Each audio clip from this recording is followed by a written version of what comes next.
अस्सलाम वालेकुम दोस्तों, आज हम डेटा कम्युनिकेशन के टॉपिक को आगे बढ़ाते हैं। तो दोस्तों आज हम एक बड़ा इंटरेस्टिंग कंसेप्ट है जिसको हम बोल ला रहे हैं, तो वो है इंटरनेट एंड द इंटरनेट। तो हम लोग कहेंगे इंटरनेट और इंटरनेट में क्या फ़र्क है, तो मैं आप लोगों को नेक्स्ट स्लाइड में बताता हूँ। तो दोस्तों आप लोगों ने नोट किया होगा कि एक के नाम में आई स्मॉल है और एक में कैपिटल है, यानी एक में लोअर केस है, एक में अपर केस है। तो दोस्तों लोअर केस वाले आई से मुराद इंटर नेटवर्क है और कैपिटल आई से मुराद या जिसके साथ इंटरनेट के साथ डी लिखा हुआ है उससे मुराद वो वर्ल्ड वाइड वेब है जिसको हम यूज़ करते हैं।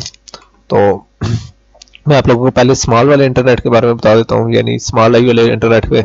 तो दोस्तों ये चंद नेटवर्क्स को आपस में मिला के जो नेटवर्क बनता है उसे इंटर नेटवर्क या इंटरनेट नेटवर्क ऑफ नेटवर्क्स या इंटरनेट कहते हैं। और ये डिवाइसेस आपस में स्पेशल डिवाइसेस जैसे कि स्विचेस और गेटवेज वगैरह से मिली होती हैं, और इस इंटरनेट को हम स्विच नेटवर्क कहते हैं। तो ये अमूमन बहुत सारे लैन एक वैन के थ्रू आपस में मिले होते हैं।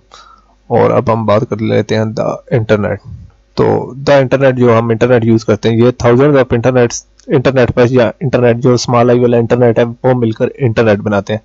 इसी मदद से हम इंटरनेट को एक्सेस करते हैं। तो दोस्तों हम नेक्स्ट वीडियो में पैकेट स्विचिंग और स्विचिंग की बात करेंगे। तो हम लोग इस टॉपिक को यहीं कंक्लूड करते हैं। तो नेक्स्ट वीडियो में मिलेंगे। अल्लाह हाफिज़।